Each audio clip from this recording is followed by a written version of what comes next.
السلام علیکم ورحمۃ اللہ وبرکاتہ۔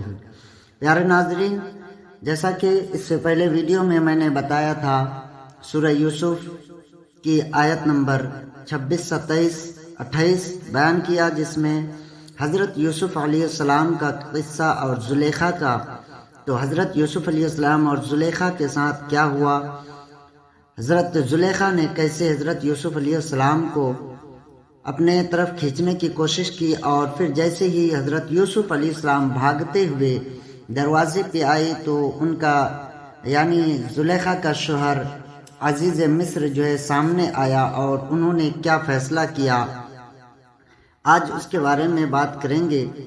تو چلیے شروع کرتے ہیں۔ اس سے پہلے چینل کو سبسکرائب نہیں کیے ہیں تو آپ سبسکرائب کریں اور ویڈیو کو زیادہ سے زیادہ شیئر کریں۔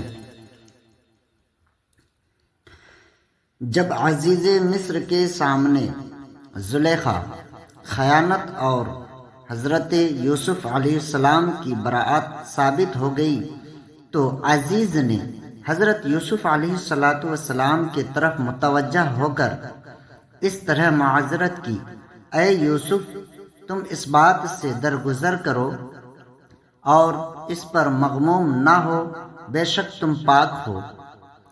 اس کلام سے یہ بھی مطلب تھا کہ اس کا کسی سے ذکر نہ کرو تاکہ چرچا نہ ہو اور شہر عام نہ ہو جائے۔ حضرت یوسف علیہ السلام کی برات کی مزید علامتیں، اس آیت کے علاوہ بھی حضرت یوسف علیہ السلام کی برات کی بہت سی علامتیں موجود تھی۔ ایک تو یہ کہ کوئی شریف طبیعت انسان اپنے محسن کے ساتھ اس طرح کی خیانت روا نہیں رکھتا، اور حضرت یوسف علیہ السلام اچھے اخلاق کی بلندیوں پر فائز ہوتے ہوئے کس طرح ایسا کر سکتے تھے۔ دوسری یہ کہ دیکھنے والوں نے آپ کو بھاگتے آتے دیکھا، اور طالب کی یہ شان نہیں ہوتی بلکہ وہ در پہ ہوتا ہے، آگے نہیں بھاگتا۔ بھاگتا وہی ہے جو کسی بات پر مجبور کیا جائے اور وہ اسے گوارا نہ کرے۔ تیسری یہ کہ عورت نے انتہا درجہ کا سنگار کیا تھا، اور وہ غیر معمولی زیب و زینت کی حالت میں تھی۔ اس سے معلوم ہوتا ہے کہ رغبت و اہتمام محض اس کی طرف سے تھا۔ چوتھی یہ کہ حضرت یوسف علیہ السلام کا تقوی و طہارت جو ایک دراز مدت تک دیکھا جا چکا تھا، اس سے آپ کی طرف ایسے برے فعل کی نسبت کسی طرح قابل اعتبار نہیں ہو سکتی تھی۔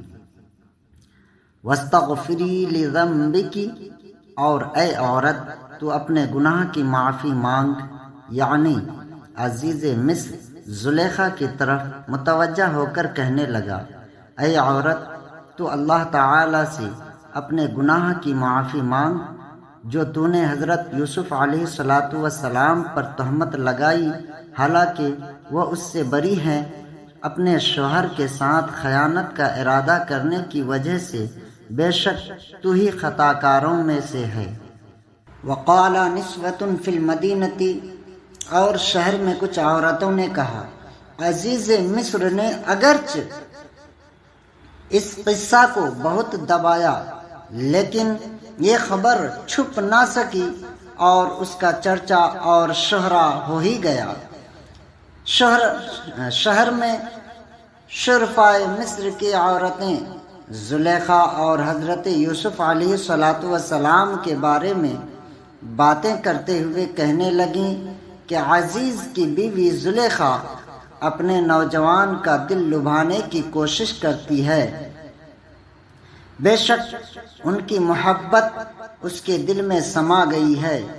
ہم تو اس عورت کو کھلی محبت میں گم دیکھ رہے ہیں کہ اس دیوانے پن میں اس کو اپنے ننگ و ناموس اور پردے کا لحاظ بھی نہ رہا۔